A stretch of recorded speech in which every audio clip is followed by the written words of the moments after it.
यो स्वयम्भूमा आएर हैन एउटा चाहिँ दीपमा चाहिँ प्रज्वलित गर्ने परम्परा चाहिँ तामाङहरूबाटै यो सुरुवात भयो। पूर्णिमाको जात्रा लाग्ने प्रचलन चाहिँ सुरु भएको हो भन्ने कुरा चाहिँ हामीले भुल्नु हुँदैन। बौद्धलीहरूले यो तिमालका मानिसहरूको भिड देखेर हैन तिमालेहरूको जात्रा मान्छेको भिड भनेर भन्दै यो जात्राको नाम चाहिँ तिमाल भएको हो।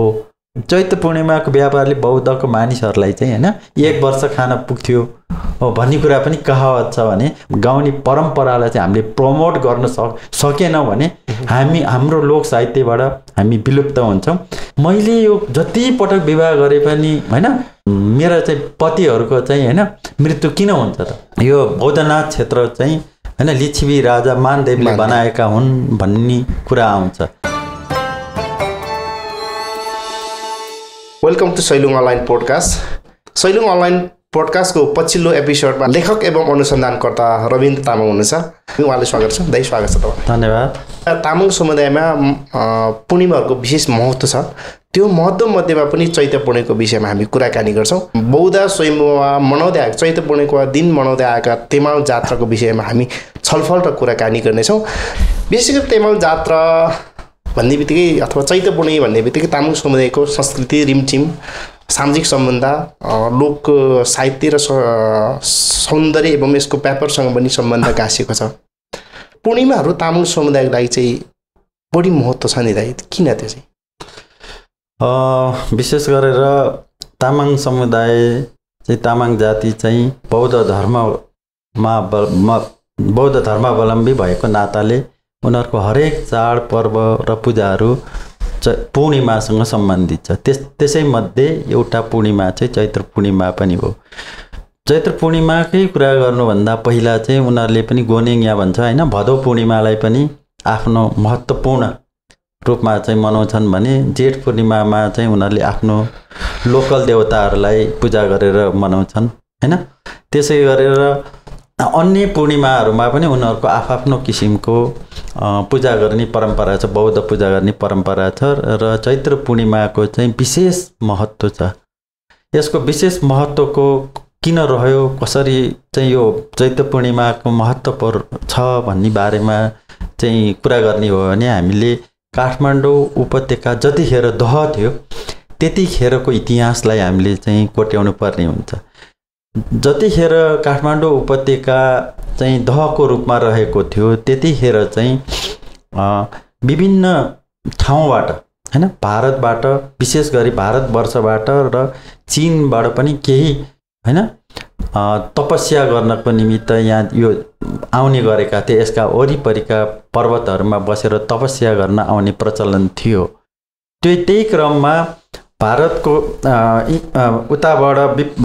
बन्धुमती भन्ने नगरबाट चाहिँ विपस्वी बुद्ध चाहिँ तपस्या गर्न चाहिँ आउनुभयो प्राचीन कालमा र उहाँ चाहिँ नागार्जुन पर्वतमा आएर बस्नुभयो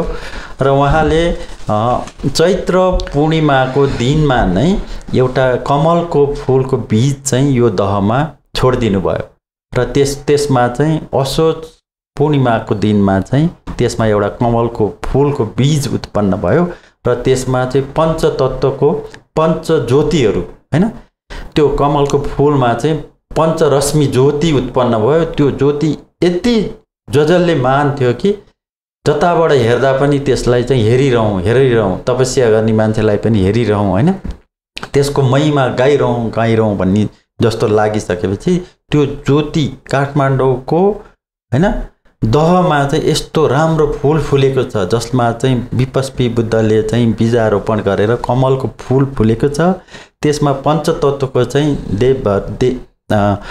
पञ्चरश्मि ज्योति उत्पन्न भएको छ। त्यसमा चाहिँ पञ्चबुद्धहरू पनि विराजमान हुनुभएको छ भनेपछि विभिन्न देशावरबाट चाहिँ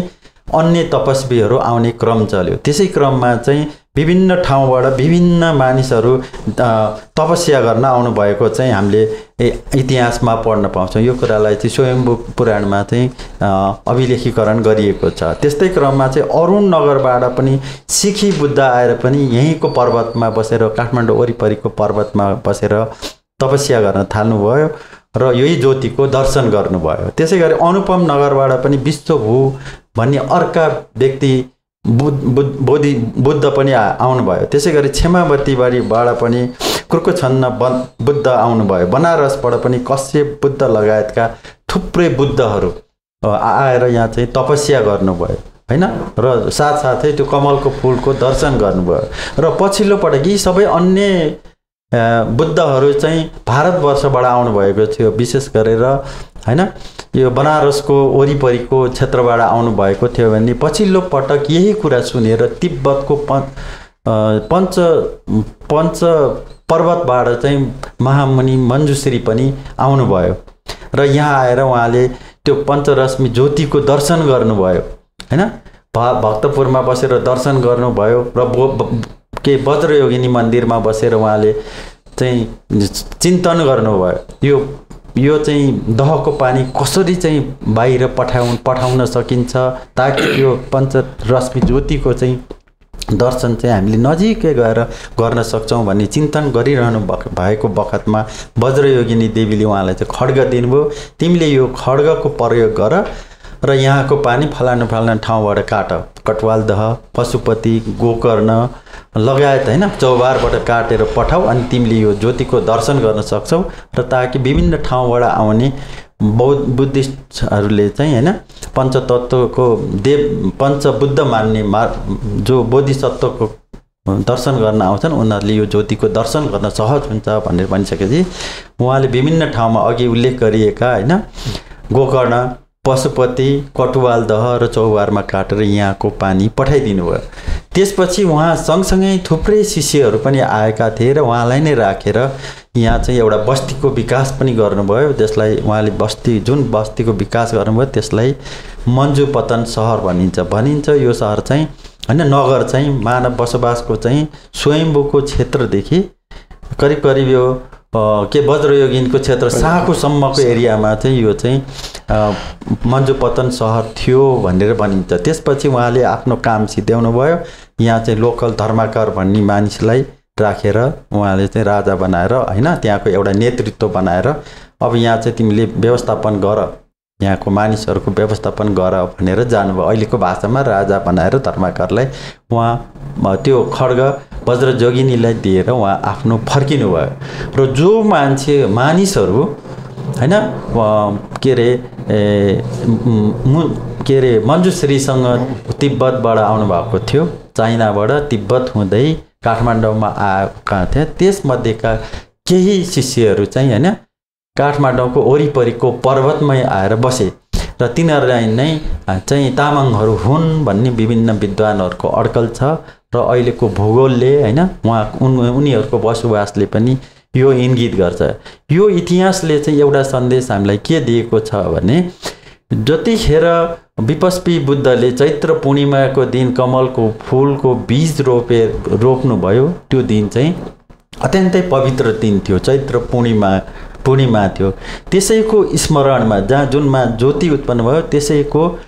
बीज रोपेको दिनको स्मरण गर्दै चाहिँ यो स्वयम्भूमा आएर हैन एउटा चाहिँ दीपमा चाहिँ प्रज्वलित गर्ने परम्परा चाहिँ तामाङहरूबाटै यो सुरुवात भयो हैन। मञ्जुश्री गइसकेपछि तामाङहरूले नि त्यसको बीजमा चाहिँ आएर उ गर्ने सुरुवात भएको सँगसँगै यो चैत्र पूर्णिमाको अत्यन्त महत्त्व भएर यो चैत्र पूर्णिमाको जात्रा लाग्ने प्रचलन चाहिँ सुरु भएको हो भन्ने कुरा चाहिँ हामीले भुल्नु हुँदैन। जस्तो चैत्र पूर्णिमाको दिन त जस्तो काठमाडौँको बौद्ध स्वयम्भूमा मात्रै नभएर अरू ठाउँमा पनि जात्रा लाग्छन् अथवा के छ यसको? अब चैत्र पूर्णिमाको दिनमा चाहिँ पुरानो परम्परा अनुसार चाहिँ हैन यो वर्षको करिब अन्त पनि हो र चैत्र पूर्णिमामा चाहिँ ज्योतिषको परम्परा अनुसार पनि अथवा धार्मिक परम्परा अनुसार अत्यन्तै पवित्र दिन मानिएको हुनाले यो पूर्णिमामा काठमाडौँ उपत्यकाका थुप्रै जात्रा मात्राहरू भएको हामीले पाउँदछौँ। जस्तो वज्रयोगिनीको जात्रा पनि चैत्र पूर्णिमादेखि नै सुरु हुन्छ, यो स्वयम्भूको जात्रा पनि यतिखेर नै सुरु हुन्छ, त्यसै गरेर बौद्धको जात्रा पनि यति नै खेर सुरु हुन्छ। यसमा चाहिँ यो हरेक पवित्र धर्मको चाहे मठ मन्दिर होस् चाहे स्तूपहरूको निर्माण होस् जेसुकैको निर्माण भए पनि यतिखेर नै त्यसको प्राण प्रतिष्ठा गरेर पूजा गर्ने र त्यहाँ चाहिँ हैन ठुलो मानिसहरूको भेला हुने प्रचलनले गरेको कारणले चाहिँ चैत्र पूर्णिमाको दिन चाहिँ एकदम महत्त्व भएको हो। जस्तो यसमा चैत्र पूर्णिमाको दिन हैन, जस्तो काठमाडौँको बौद्ध र स्वयम्भूमा जुन मेला लाग्छ त्यो दिन जस्तो तामाङ समुदायका लागि त्यहाँ त्यो धार्मिक र सांस्कृतिक गतिविधि के गरिन्छ त्यहाँ? विशेष गरेर यो चैत्र पूर्णिमा भन्ने बित्तिकै हामीले आफ्नो देवी देवताहरू हैन को मान्छौँ, हामीले कुन धर्मका हौँ भन्ने कुरालाई महत्त्वपूर्ण गर्छ, हामी कुन ठाउँका मानिसहरू हौँ भन्ने कुरालाई महत्त्वपूर्ण गर्छ। त्यसै कारणले गर्दा काठमाडौँ उपत्यका भन्ने कुरा तामाङहरूले आफ्नो थलो हो, हामी यहीँको आदिवासी हौँ भन्ने कुरा गरिरहँदाखेरि प्रत्यक्ष रूपमा ऐतिहासिक प्रमाणहरूले चाहिँ हामी आदिवासी हौँ भन्ने कुरा चाहिँ पुष्टि गर्न नसके तापनि अब सहायक रूपमा चाहिँ यसका चाहिँ सांस्कृतिक परम्पराहरू, यस्तै जात्रा मात्रा परम्पराहरूले चाहिँ पुष्टि गरिरहेको छ। त्यसमध्येको चाहिँ यो एउटा चाहिँ चैत्र पूर्णिमाको जात्रा पनि हो। अघि नै हामीले इतिहास भनिसकेका छौँ। विपस्वी बुद्धले जतिखेर काठमाडौँ उपत्यका दह थियो त्यतिखेर कमलको फुलको बिजारोपण चैत्र पूर्णिमामा गर्नुभएको उपलक्ष्यमा नै यो जात्रा चैत्र पूर्णिमाको जात्रा लागेको हो। हामीले विशेष गरेर यसमा चाहिँ हैन स्वयम्भूको पूजा गर्छौँ भनेर भनिसकेका छौँ। त्यसकारण त्यो मान्छेको चाहिँ महत्त्वपूर्ण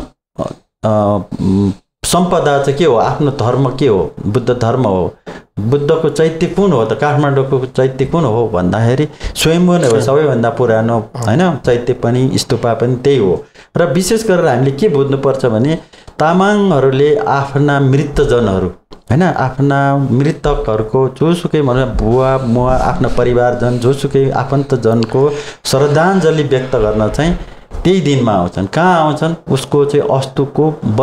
बत्ती निर्माण गरेर सेलाउनको निमित्त चाहिँ आफ्ना पवित्र तीर्थस्थलहरूमा आउने हुनाले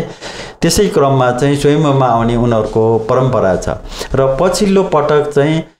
यो बौद्ध स्तूपको निर्माण भइसकेपछि हैन फेरि अर्को एउटा हाम्रो सम्पदा थपियो। त्यसमा चाहिँ के हो भने बौद्ध स्तूपको निर्माण भयो र त्यसको पनि प्राण प्रतिष्ठाको कार्य चाहिँ चैत्र पूर्णिमामै भएको कारणले गर्दाखेरि तामाङहरूको चाहिँ उताबाट आफ्नो मृतजनहरूको मुक्तिको निमित्त भुवनमा चाहिँ मृतकलाई पुर्याउनको लागि सुगतिपूर्ण कार्य गर्नको निमित्त चाहिँ उनीहरू बौद्धनाथमा पहिला आउने, अघिल्लो दिनमै आएर बस्ने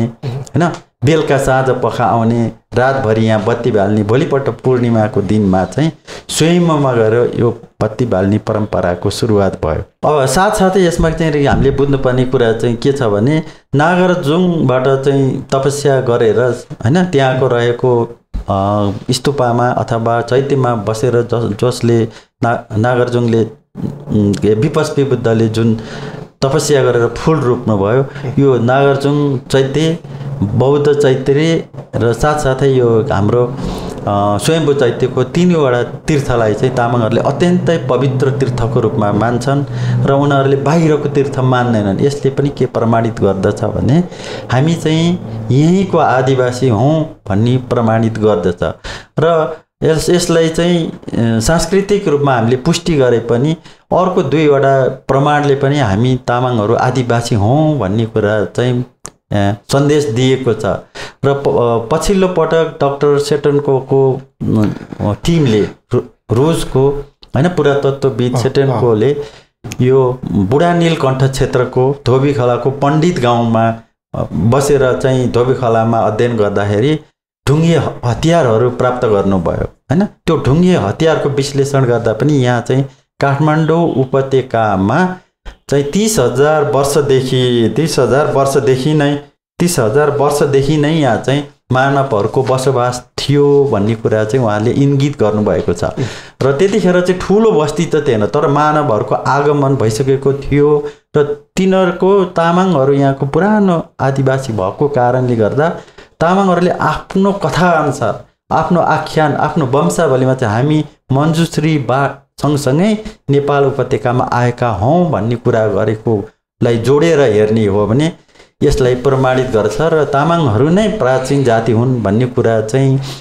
पुष्टि उहाँले चाहिँ हुन् भनेर पुष्ट्याइ गर्नुभएको छ। साथसाथै अब पछिल्लो चरणमा चाहिँ ऐतिहासिक प्रमाणले मात्र चाहिँ चिठी पत्र त हामी त शासक थिएनौँ, हामी शासित थियौँ होइन, नागरिक भएको हुनाले उनीहरूले ऐतिहासिक रूपमा त्यस्ता प्रमाणहरू शिलालेखहरू ताम्रपत्रहरू राख्न त सकेनन्। तर पछिल्लो पटक चाहिँ मानव कतिखेर आएर यहाँ बसेको रहेछ भन्ने प्रमाणको निमित्त चाहिँ डिएनए टेस्टको परम्परा पनि सुरुवात भयो। त्यसै क्रममा 2004 सन् 2004मा चाहिँ तेन्जिङ गेइदेन सहितको एउटा टिमले काठमाडौँमा आएर होइन उनीहरूले चाहिँ एउटा अध्ययन गर्यो, डिएनए टेस्टको अध्ययन गर्यो। त्यसमा चाहिँ तिब्बतीहरूको 156 जनाको रगतको टेस्ट गर्यो, काठमाडौँका तामाङहरूको 45 जनाको, नेवारहरूको 66 जनाको र पुरानो अन्य बासिन्दाको 77 वटा गरी 344 वटा मानिसहरूको डिएनए टेस्ट गरेर त्यसको फाइन्डिङ निकाल्ने बेलामा के भयो भनेदेखि तामाङहरू चाहिँ 16,400 वर्ष अगाडि नै यहाँ बसोबास गरेका थिए र उनीहरूको चाहिँ डिएनए टेस्टमा चाहिँ फोर्ट बर्मेली परिवारसँग चाहिँ उनीहरूको 86.6% चाहिँ रक्तताको सम्बन्ध देखियो भन्ने कुरा आयो। र तामाङहरूकै ब्लडले चाहिँ के पनि देखायो भने उनीहरूको रक्त उसमा चाहिँ भारतीयहरूको सम्मिश्रण भएको छैन भन्ने कुरा देखायो भने नेवारको चाहिँ उनीहरू चाहिँ 10,400 वर्ष अगाडि आएका हुन सक्छन् भन्ने कुरा देखायो। र उनीहरूको रक्त परीक्षणमा के देखायो भने भोट बर्मेलीको रक्तताको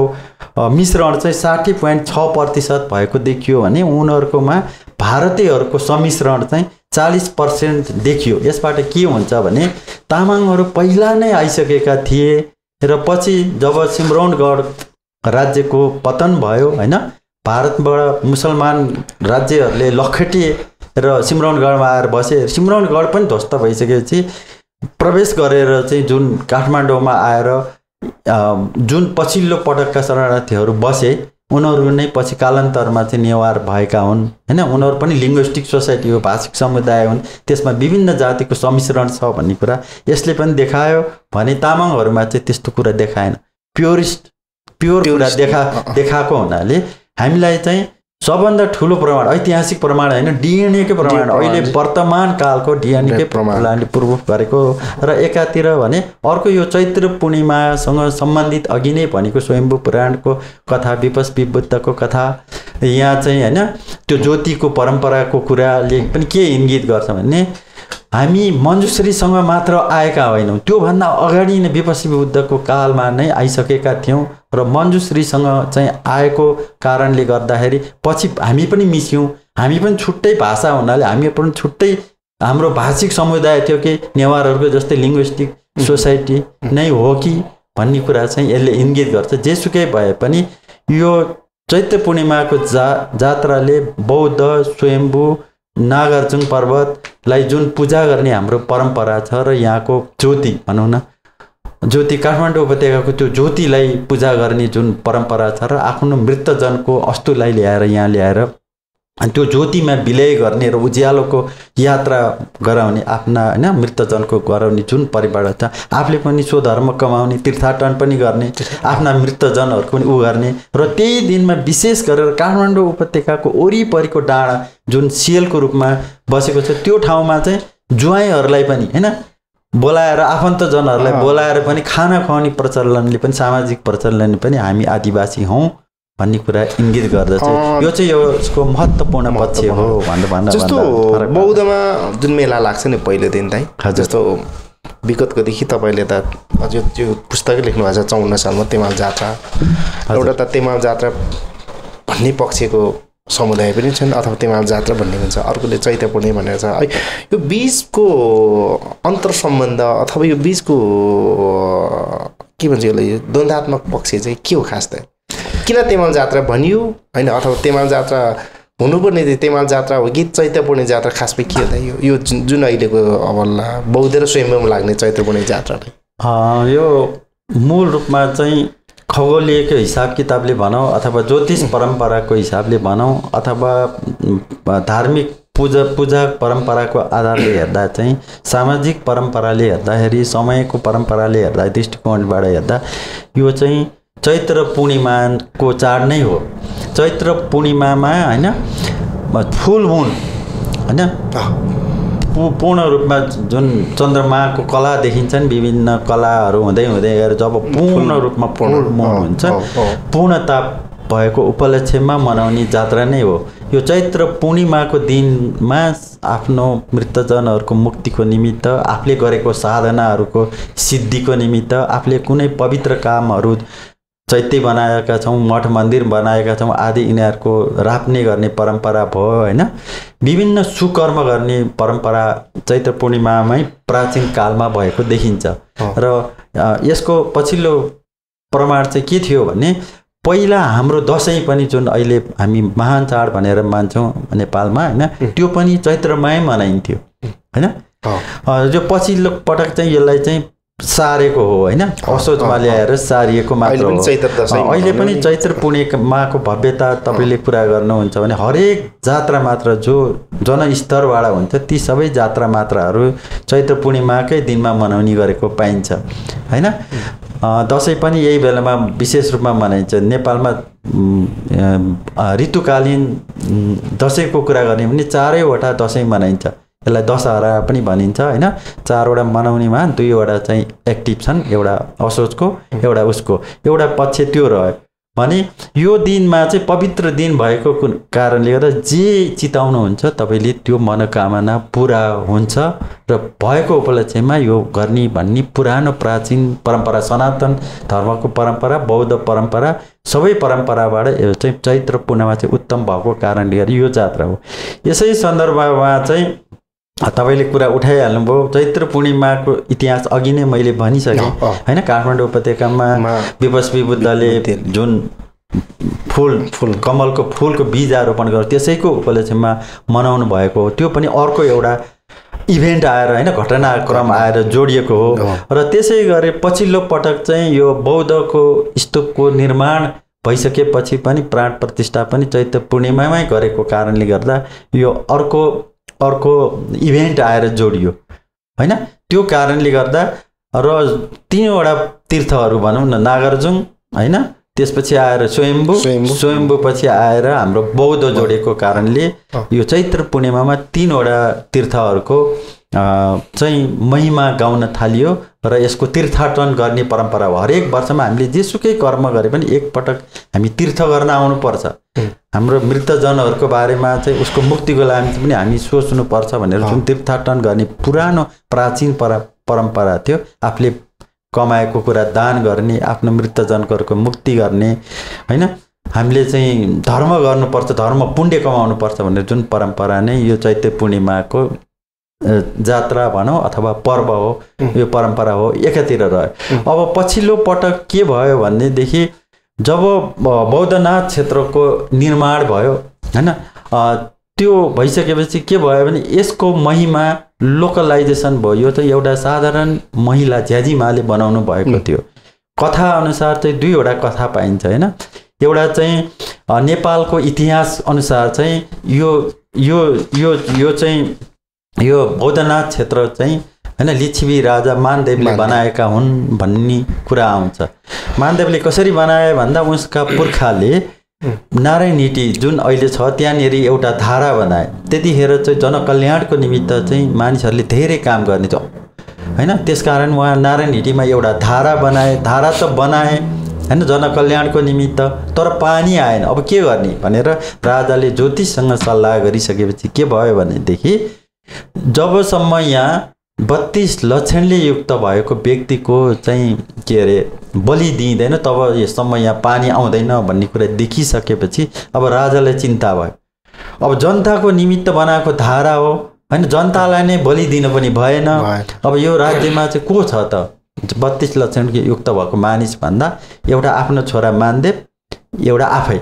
हैन धर्मदेव भनौं अथवा उहाँ भयो अब के गर्ने भन्ने सोध्दाखेरि चाहिँ उहाँले अब छोरालाई के भन्नु भने भोलि बिहान यहाँ हैन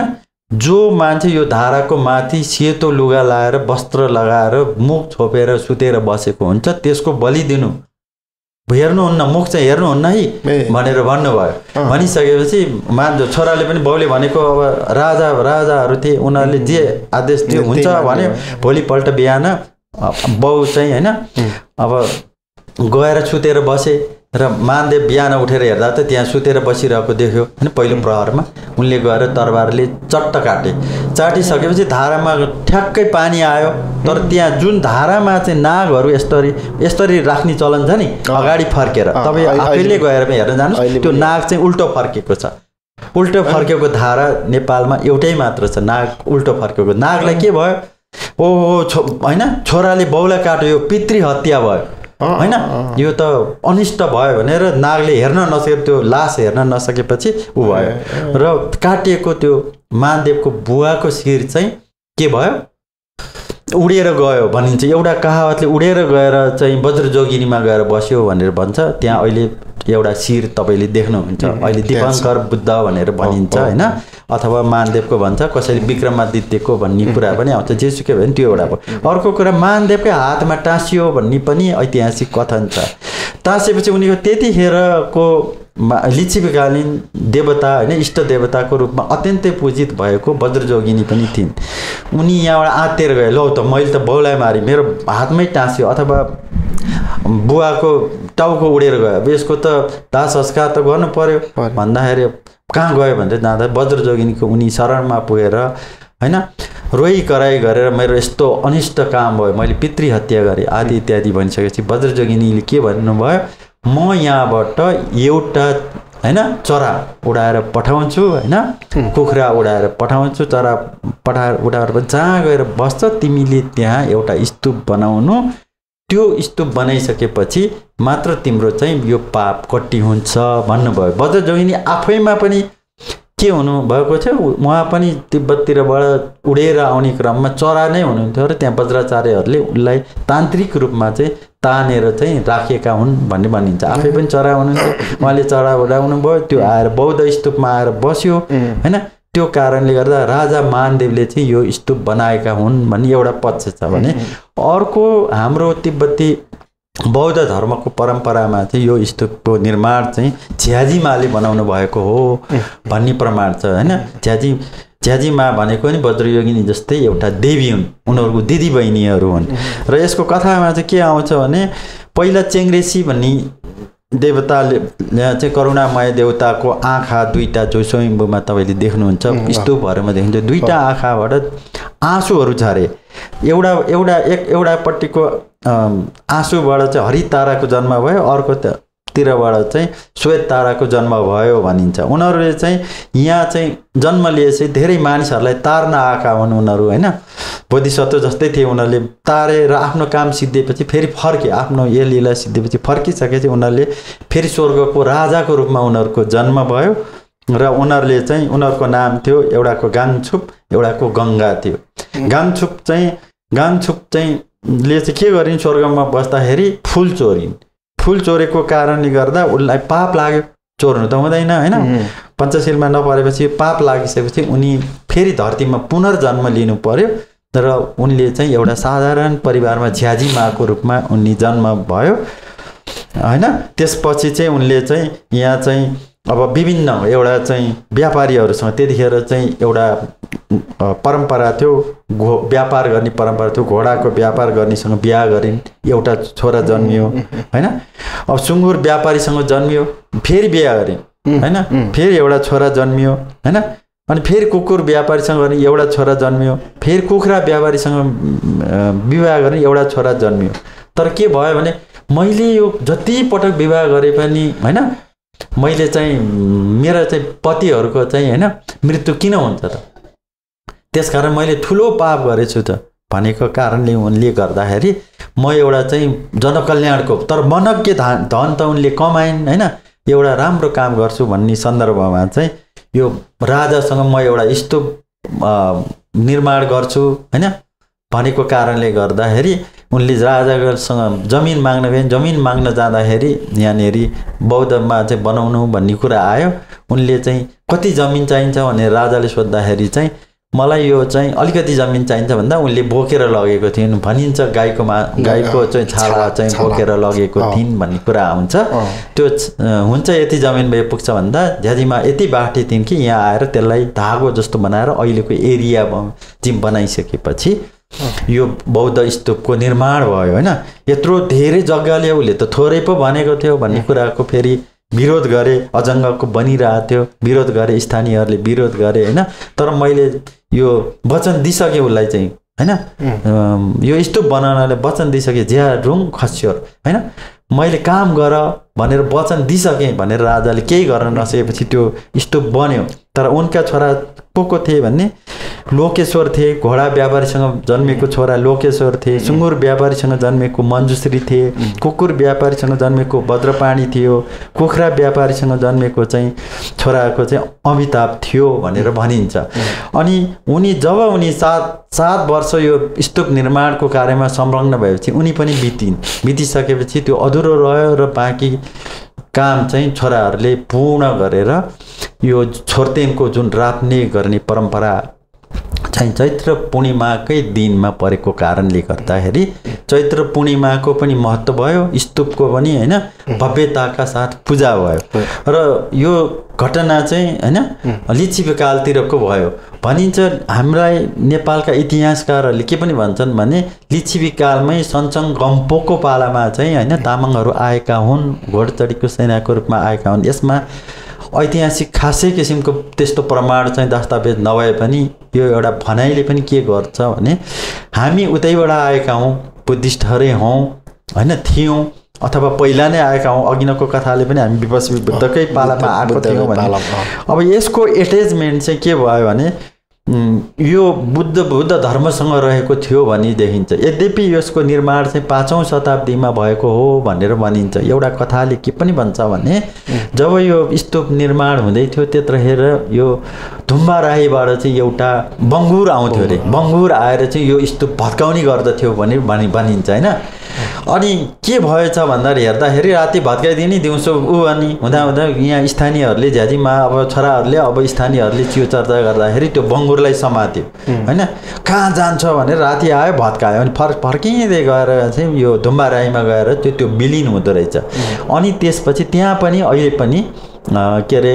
लामाहरू धर्मगुरुहरू तिब्बतीहरूको धर्मगुरुहरू पूजा गर्ने विशेष पर्व पनि त्यहाँ एकचोटि मनाउँछ। यद्यपि अहिले चाहिँ हैन अरूहरूको भयो। यसले पनि के गर्छ भने त्यो धुम्बा राईको निर्माण चाहिँ 5औं शताब्दीको सेरोफेरोमा भएको र यहाँ पनि प्रमाण नभएको ऐतिहासिक प्रमाण बौद्धमा पनि छैन। अब के कारणले भएन भनेर इतिहासकारहरूले यहाँ प्रमाण छैन यो कसले बनायो भने पनि मेरो आफ्नो एउटा अड्कल चाहिँ के छ भने जब मानदेवले नै यो बनाएको हुन् अथवा झ्याजीमाले जसले बनाए पनि यो पुण्यात्मक कार्यको निमित्त बनाएको भन्नाले आफ्नो पतिको निमित्त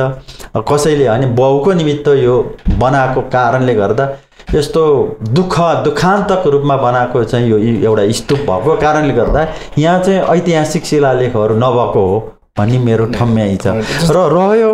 के भने तपाईँले अघि कुरा गर्नुभयो यो चैत्र पूर्णिमाको जात्रा दिनमा लाग्ने हो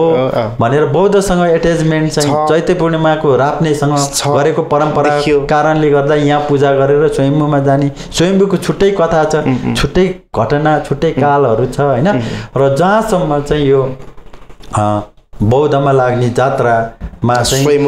स्वयम्भूको लाग्ने जात्रामा चाहिँ एउटा अब तिमाल जात्रा भनेर अहिले जुन प्रचलनमा आयो त्यो कुरा चाहिँ मेरो अध्ययनले पनि पहिल्यै किताब लेख्ने 54 सालमा पनि अथवा 48 सालदेखि मैले सम्झेदेखि नै यो जात्रा चाहिँ बौद्धका मानिसहरूले चाहिँ तेमाले जात्रा भन्ने प्रचलन छ। बौद्धमा तिमालका मान्छेहरू अत्याधिक आएको कारणले गर्दाखेरि जात्रा मनाउन बत्ती बाल्न धेरैभन्दा धेरै मानिस आएको कारणले गर्दा बौद्धलीहरूले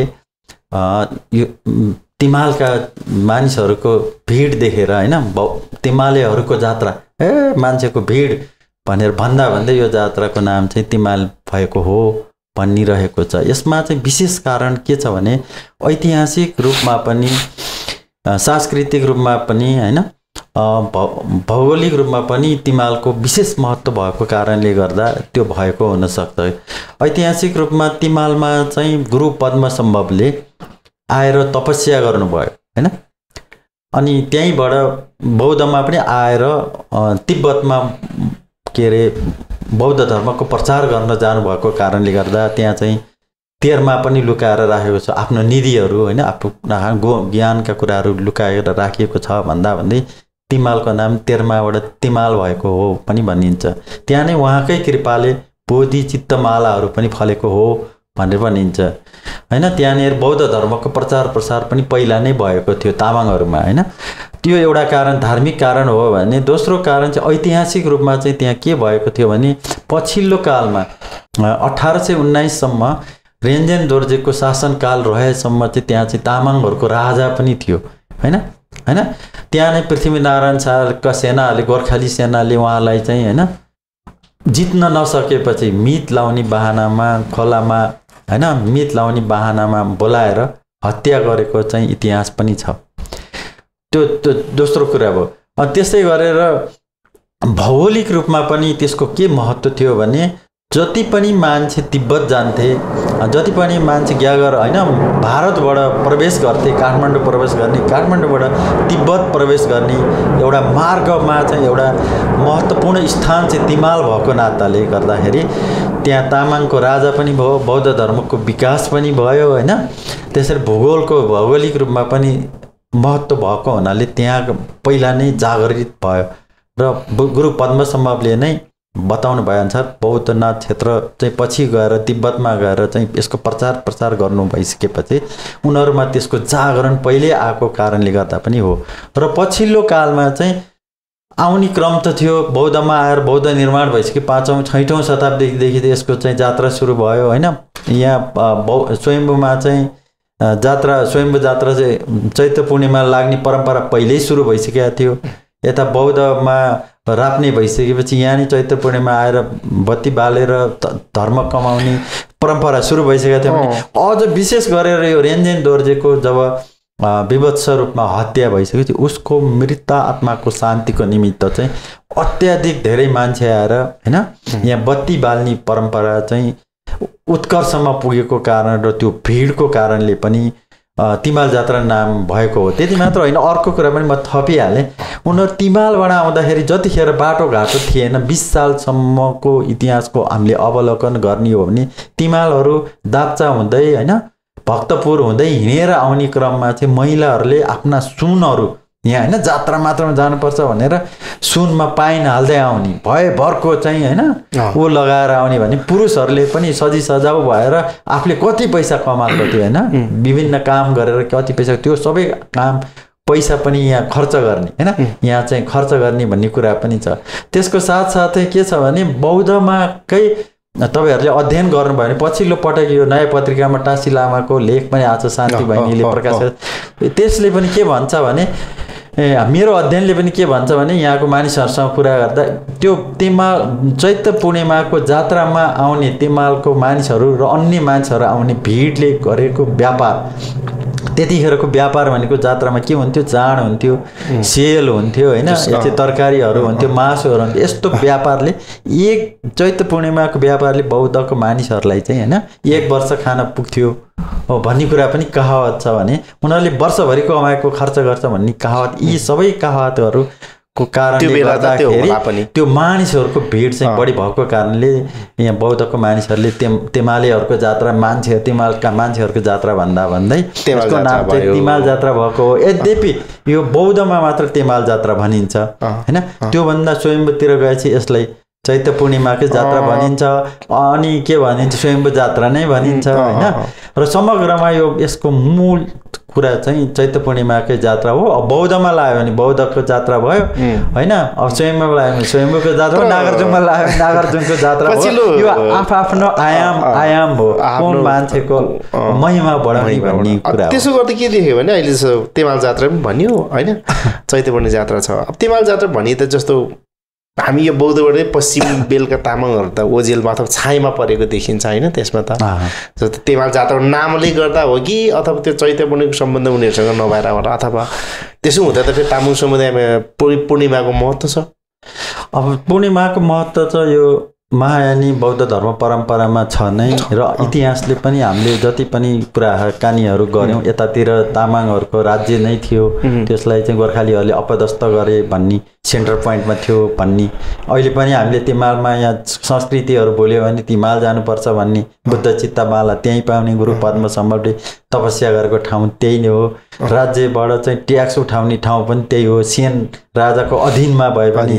होइन। अब तिमाल चाहिँ कस्तो ठाउँ थियो भने कहिले भक्तपुर राज्य अन्तर्गत भयो, कहिले चाहिँ सेनहरूको होइन, सेनहरूको मकवानपुर राज्यको अधीनमा हुने, कहिले पाटनको अधीनमा हुने, कहिले काठमाडौँको अधीनमा हुने, कहिले स्वतन्त्र हुने होइन। त्यो हुनाले त्यसको एकदम महत्त्व थियो नि त। त्यहाँ त्यो द्वारबाट त्यो पूर्वको त्यो द्वार ननागिकन त यहाँ आउन पाउँदैन थियो। ट्याक्स कसरी उठाउने भन्दाखेरि तामाङहरू चाहिँ बलियो होइन, ट्याक्स उठाउनलाई चाहिँ त्यहाँ त बलियो मान्छे चाहियो नि त, छिर्नु भएन नि त। त्यहाँ तिब्बत जाने सामानहरू आउने, काठमाडौँ आउने, काठमाडौँबाट तिब्बतबाट आएको सामान उता जाने, त्यो व्यापार तिब्बत व्यापार होइन, चिनको व्यापारसँग काँसी हुने सशक्त तामाङहरू भएको कारणले गर्दा त्यसको चाहिँ महत्त्व पनि भएको जस्तो जात्रामा गीत गाउने प्रचलन पनि छ नि हाम्रो होइन, जस्तो बौद्ध जात्रा, अहिले तिमाल जात्रामा होस् या अथवा कुनै जात्रामा फापारी गीत गाउने प्रचलन पनि छ। त्यो प्रचलन चाहिँ जस्तो यो जात्रासँग सम्बन्धित त्यसको सम्बन्ध अन्तर सम्बन्ध चाहिँ के छ? अब यो गीत सङ्गीतको कुरा गर्दा जात्रा मात्रामा होस् अथवा जतिसुकै सन्दर्भमा गाउँदाखेरि दुईवटा प्रकारमा एउटा गीत गाइन्छ। एउटा चाहिँ हामीले खुसीको कारणले गीत गाउँछौँ, हर्ष भएको कारणले, एउटा दुःख भएको कारणले गर्छौँ। दुवै जुनसुकै प्रकारले हामीले गीत गाए पनि हृदयको मनको बह कहने हो र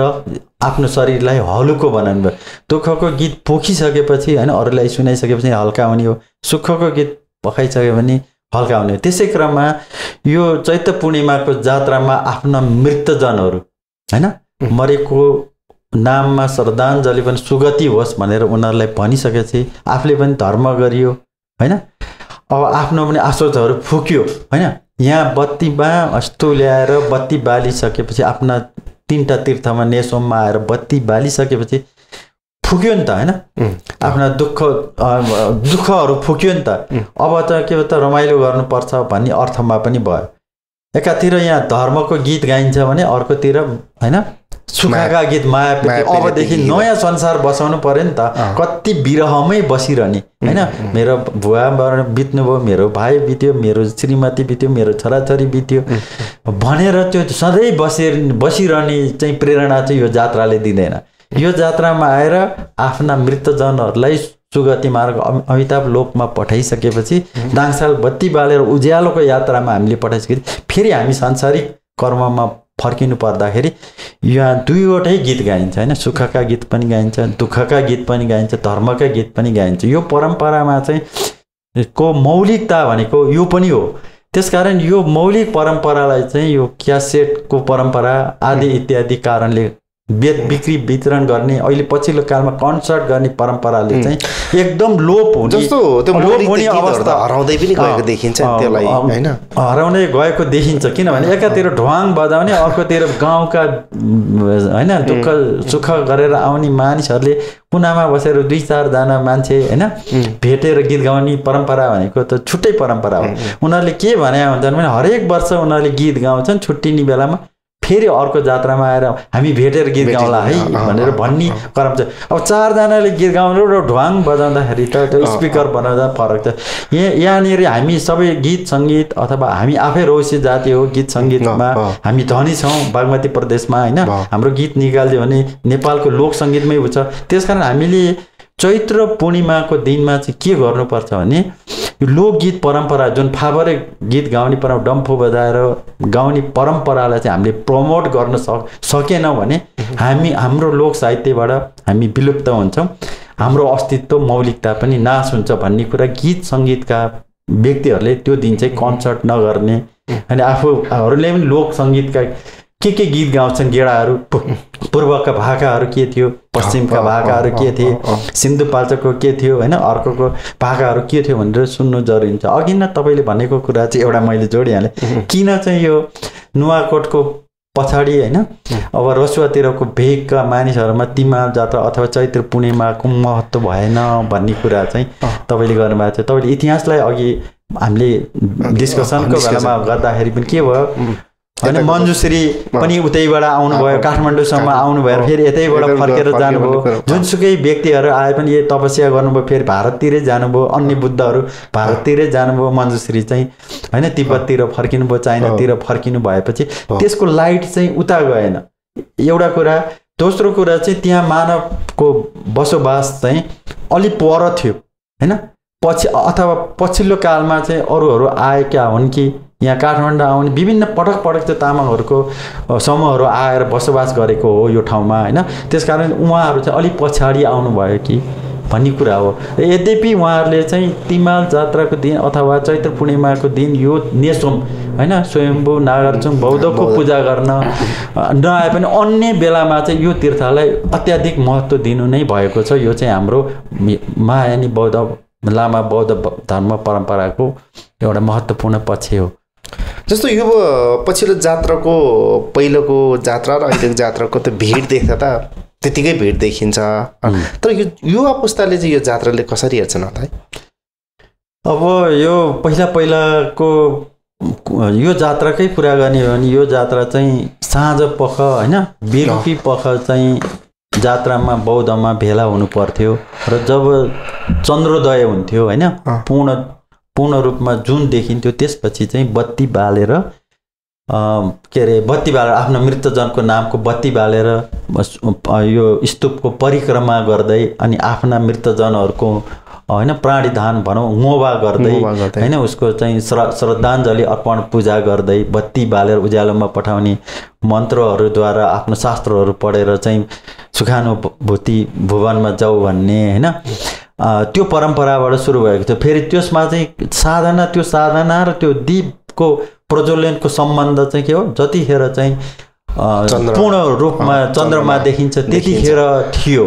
र अहिलेको जात्रा तपाईँले हेर्नु भयो भने कहिलेखेर हुन्छ बिहानैदेखि चैत्र पूर्णिमाको बिहानैदेखि आएर बत्ती बालेर मान्छे घरमा भात खान पुगिसकेको हुन्छ र पहिलाको म फेरि जोडिहाल्यो पहिलाको मानिसहरू अहिले पनि तपाईँले यो बेल्टको होइन यो काठमाडौँ उपत्यकाको डाँडा वरिपरिको मान्छेहरूलाई गएर इन्टरभ्यू लिनुभयो भने अन्तर्वार्ता गर्नुभयो भने कुराकानी गर्नु के भन्नुहुन्छ उहाँ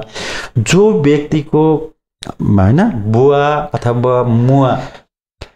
मृत्यु भएको छैन उहाँहरू चाहिँ आउनुहुन्न यो जात्राको बेलामा आउनुहुन्न बत्ती बाल्ने उद्देश्यले मात्र यो जात्रामा आउनुपर्छ अन्य बेलामा त आएर गर्ने हो भन्ने र त्यो परम्परा पनि छ यद्यपि त्यो परम्परा पुरानो प्राचीन परम्परा हो होइन त्यसले पनि के गर्छ भने त्यतिखेर एउटा पवित्र भावनाले चाहिँ हामी तीर्थाटन गर्न आउँथ्यौँ स्वयम्भू जात्रामा आउँथ्यौँ होइन चैत्र पूर्णिमाको जात्रामा आउँथ्यौँ बौद्धमा आउँथ्यौँ स्वयम्भूमा आउँथ्यौँ नागार्जुनमा जान्थ्यौँ भन्ने एउटा परम्परा थियो र यो रात्रिकालीन जात्रा नै हो पछिल्लो कालमा यो परिवर्तन भयो होइन विभिन्न कारणले गर्दा राजनीतिक कारणले पनि हो ऐतिहासिक कारणले पनि हो पटक जेसुकै भए पनि लिच्छवीकालदेखि अहिलेसम्म आधुनिकताको विकास होस् अथवा विभिन्न युद्ध होस् माओवादी युद्ध होस् होइन विभिन्न चाहिँ युवा शमसुद्दिनको आक्रमण होस् होइन मुसलमानहरूको आक्रमण होस् मल्लकालीन द्वन्द्व होस् मल्लकालमा पनि विभिन्न यो सिमरौनगढका चण्डेश्वर भन्ने मन्त्रीले आएर पटक यहाँ आक्रमण गरे तापनि अहिलेसम्म चाहिँ यो तामाङ जात्रा होइन भनौँ न यो चैत्र पूर्णिमाको जात्राको भिड चाहिँ अत्याधिक हुँदै गइरहेको छ तर यसको मूल मर्म चाहिँ अब यो फेरिँदै गएको छ अलि पछिल्लो कालमा चाहिँ दुःख के लागेको छ भने 6-7 बजेतिर चाहिँ बौद्धनाथ क्षेत्रमा पनि माथि गएर बत्ती बाल्न नपाउने माथि गएर दर्शन गर्न पनि नगउने किसिमले जुन बन्द गरिदिने प्रचलन छ सुरक्षाको दृष्टिले यसलाई चाहिँ यो दिनको लागि चाहिँ मेरो सुझाव चाहिँ के छ भने बौद्धनाथ क्षेत्र विकास समिति भनौँ अथवा राज्यले विशेष होइन प्रहरीको स्वयंसेवकको गरेर त्यो दिन चाहिँ रातभर चाहिँ आएर बत्ती बाल्ने त्यहाँ बसेर चाहिँ आफ्नो चाहिँ होइन श्राद्ध गर्ने अनि त्यो स्तूपको दर्शन पर्सन गर्ने वातावरण चाहिँ खुलाइदिनुपर्छ भन्ने मेरो मान्यता छ त्यो पुरानो आफ्नो मौलिक जात्रालाई चाहिँ ऐतिहासिक मौलिकता पनि बचाउँछ यो जात्राको मौलिकता बचाउँछ यो जात्रा भन्नु नै चन्द्रमाको पूर्ण जुन जतिखेरसम्म देखिन्छ बिहानसम्म त्यतिखेरसम्म नै बत्ती बाल्ने हो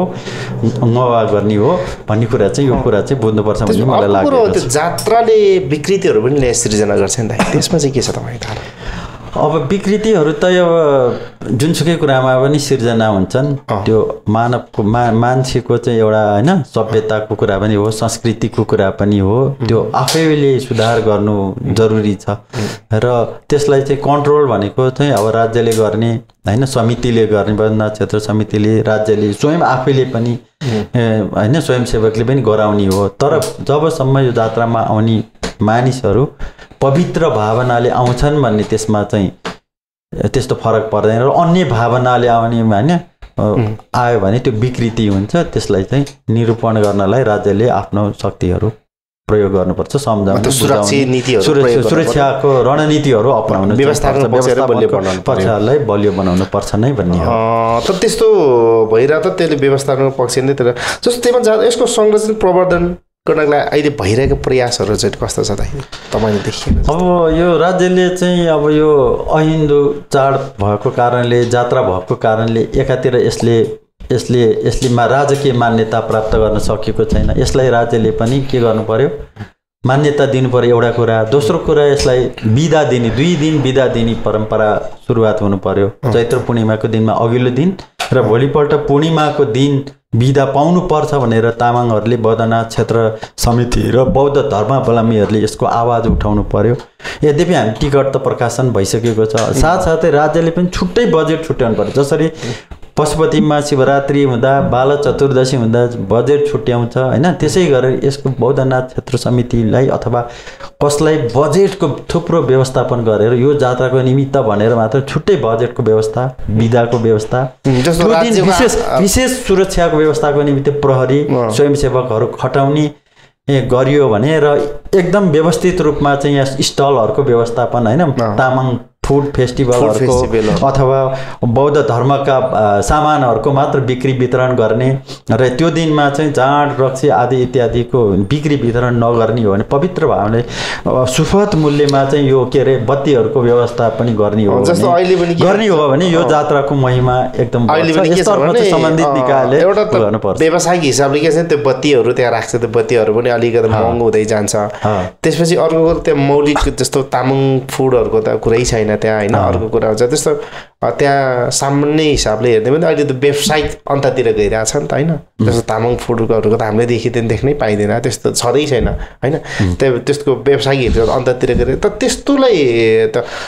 तामाङ फुडहरू त्यसो आफ्नो मौलिकतातिर ढल्काउन सकिन्छ त त्यसरी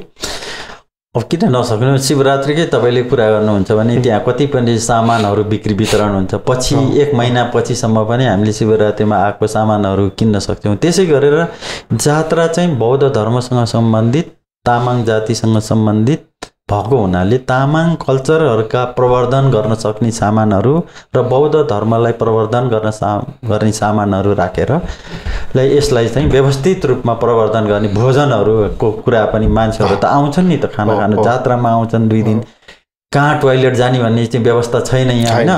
होइन अब त्यसले त सबैजना मान्छे सुगरका बिरामी प्रेसरका बिरामी को हुन्छ खाना पनि सुपथ मूल्यमा पाइँदैन होइन झन् त्यही दिन बत्तीको मूल्य पनि वृद्धि होला होइन यी सबै कुरालाई एउटा प्याकेजको रूपमा रणनीतिक रूपमा चाहिँ विकास गर्ने हो भने बौद्ध र स्वयम्भूमा चाहिँ होइन हाम्रो तामाङहरूको मौलिक एकता प्रदर्शन गर्ने त छँदैछ भिडभाडले हामीले एकता प्रदर्शन गर्छौँ सद्भाव प्रदर्शन गर्छौँ होइन साम्प्रदायिक सद्भाव प्रदर्शन गर्छौँ धार्मिक प्रवर्धन गर्छौँ हामी आदिवासी हौँ भनेर पनि देखाउन सकिरहेछौँ सबै कुरा हुँदाहुँदै पनि त्यसलाई पनि एउटा फेस्टिभलको रूपमा पनि जोड्न सकियो भने विशुद्ध फेस्टिभलको रूपमा जोड्न सक्यो भने राम्रो हुन्छ जसरी अब अहिले शङ्करापुरमा पनि साँखोमा पनि फेस्टिभल पनि जोडिएको छ जात्रा पनि चलिरहेको छ त्यसलाई पनि जोड्नु अब राम्रो जरुरी अझ राम्रो हुन्छ तामाङ बौद्धकै जात्रामा आउने बेलामा होइन तामाङ ड्रेस किन्ने होइन हामीले अब मूर्तिहरू किन्ने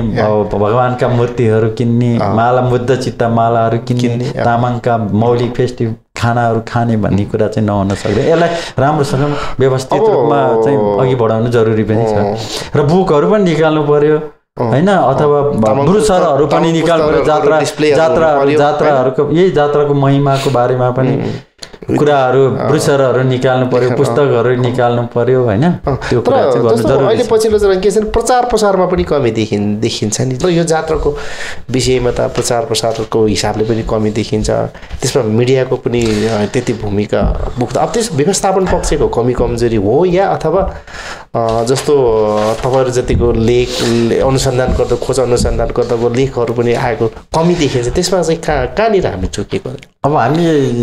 धेरै कुरामा चुकेको छौँ। मेरै आफ्नै कुरा गर्नु भने मेरो व्यक्तिगत इन्ट्रेस्टले मैले जब जाने हैन हजुरआमा बुवासँग आएर 48 सालदेखिको मेरो मेमोरीले गरेर मैले 54 सालमा चाहिँ एउटा पुस्तक 7 वर्षको अध्ययन गरेर मैले एउटा पुस्तक लेखेँ। त्यो पनि सानो एउटा पुस्तक छ, 32 पेजको पुस्तक छ। त्यो पुस्तक पछि तिमाल जात्रा भन्ने एउटा सानो पुस्तक सम्पूर्णजीले लेख्नु भएको छ, सम्पूर्ण कुमारले लेख्नु भएको मलाई थाहा छ। लेखको रूपमा चाहिँ दुप वाङ्गेल मोक्तानले एउटा लेख लेख्नु भएको मलाई थाहा छ। र बरु गैर तामाङहरूले छिटोफुट्टो रूपमा यसको लेखहरू लेखेको पाइन्छ भनेदेखि हामीले आफ्नो प्रचार प्रसारको निमित्त चाहिँ के गरेका छौँ त? यो जात्राको निमित्त हामी आफै पनि पछि परेका छौँ हैन। मैले पटक पटक यो किताब निकालौँ भनेर बौद्धनाथ क्षेत्र समितिमा मेरो आफ्नै भदा चन्द्र लामा हुने बेलामा नि उहाँलाई नि कुरा गरेँ, अर्को दिलीपजी हुने बेलामा नि कुरा गरेँ, तर खासै महत्त्व दिएन हैन, दिएन। अझ यो मात्र त के कुरा, अर्को एउटा पुस्तक पनि हामीले समग्र बौद्धनाथ क्षेत्र समितिको एउटा राम्रो किताब पनि अध्ययन गरेर अमृत योन्जन, म, लामा टी ग्याल्छन, सिर्जना गोले, राकेश लामाले राम्रो किताब अध्ययन अनुसन्धान 2 वर्ष लगाएर गरेर एउटा किताब पनि दिएका छौँ। त्यो पुस्तक पनि कता हरायो, कता आउन सकेका छैन भन्ने तिमाल जात्राको निमित्त विशेष अझ हामी अहिन्दू हैन बुद्ध धर्मको चाडमा राज्यले लगानी गर्ने, राज्यले चाहिँ बजेट छुट्याउने भनेर त हामी आफैले त्यो ठाउँमा सम्बन्धित निकायमा सङ्घमा प्रदेशमा चाहिँ यो कुरा पुर्याउन सकेका छैनौँ। यसमा चाहिँ एकाडेमिक रिसर्चहरू पुराना बुकहरू आएको छ भने कसैलाई उसको किताबहरू पनि पुनर्प्रकाशन गर्ने र नयाँ पुस्तकहरू पनि लेख्न लगाउने हैन। जतिसक्यो धेरै चाहिँ यो चैत्र पूर्णिमाको जात्राको अथवा बौद्धको महिमा बारेमा हामीले एकीकृत रूपमा हैन स्वयम्भूको पनि विकास क्षेत्र समितिहरू होला, यहाँको बौद्धक पनि होला, एकीकृत रूपमा भयो नि यसलाई चाहिँ अलिकति बजेट छुट्याएर गर्ने हो भने यसको महिमा बढ्दै जान्छ र पत्रकारहरूलाई पनि लेख्नुपर्छ भनेर सामग्री पनि उपलब्ध हामीले गराउन पनि सक्नुपर्छ भन्ने कुरा चाहिँ महत्त्वपूर्ण कुरा हो। मौलिक गीतहरू जस्तो फापरी गीतहरू छ नि, त्यो हराउँदै जानुको कारण चाहिँ पुस्तान्तरण हुन नसकेका हो कि त्यो पुस्तान्तरण हुन चाहिँ कस्तो गतिविधिहरू चाहिँ आवश्यक छ त्यहाँनिर गएर टुङ्ग्याउँदै? अब सबभन्दा यसको यो जात्राको महत्त्वपूर्ण कुरा लोक संस्कृतिको दृष्टिकोणले हेर्दाखेरि यो जात्रामा जुन फापरी भाइ गाउने प्रचलन छ, आफ्नो लोक भाकाको त्यो गाउनु नै भइरहेको छ। अब उहाँहरूलाई यो विभिन्न हैन कन्सर्टहरूले अथवा क्यासेट बिक्री गर्ने परम्पराले पछिल्लो काल 48 सालदेखि पछाडि चाहिँ उहाँहरूलाई भयो, अप्ठ्यारो भयो, किनभने ढ्वाङ बजिरहेछ, 2 जना कुनामा गएर गीत गाउने त प्रचलन चाहिँ भएन। अब त्यो कारणले गर्दा चाहिँ अलि ओझेल परेको देखिए तापनि अहिले पछिल्लो कालमा चाहिँ आएर हैन यो फापरे भाइ गाउने संस्था पनि, उहाँहरूको एकीकृत संस्था पनि, उहाँहरू एकजुट भएर गाउने परम्परा चाहिँ यो अहिलेको पछिल्लो युट्युब हैन यो सामाजिक सञ्जालको कारणले गरेर बढेको देखिएको छ। यद्यपि हामीले के गर्नुपर्छ भने यो जात्राको व्यवस्थापन समितिका मान्छेहरूले चाहिँ त्यो गाउनलाई चाहिँ वातावरण चाहिँ हामीले बनाइदिनु सकेको खण्डमा अहिले यो पुनर्जागरणको अवस्था छ भन्छु म। तिमाल जात्रामा भनौँ, चैते पूर्णिमाको जात्रामा भनौँ, तामाङ लोकगीत फापरे भएको पुनर्जागरणको अवस्था आएको हुनाले यसलाई एउटा अन्य आधुनिक गीत गाउनेहरूले हैन गीत गाउने रेकर्डिङका गीत गाउने तामाङ स्रष्टाहरूले चाहिँ उहाँहरूलाई ठाउँ दिनुपर्छ र यस्तो वातावरण गर्न सक्यौँ भनेदेखि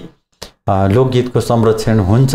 हाम्रो भाषा पनि हाम्रो लोप भएको छैन, जनसङ्ख्याको हिसाब किताबले पनि हैन तथ्याङ्कको हिसाब किताब पनि लोप भएको देखिया छैन। गाउँघरतिर यो गाउने प्रचलन पनि बढेको छ, अझ सहरमा त गजबले नै बढेको छ। अहिले हुनाले यसको भविष्य चाहिँ मैले राम्रै देखेको छु। तर त्यसलाई अभिलेखीकरण चाहिँ गर्नु जरुरी छ। गीत मात्र गाएर त भएन नि, त्यो गीतलाई सङ्कलन भएर पुस्तकको रूपमा पनि आउनु पर्यो भन्ने चाहिँ मलाई लाग्दछ। हस् दाइ, थ्याङ्क यू, धन्यवाद तपाईँलाई पनि।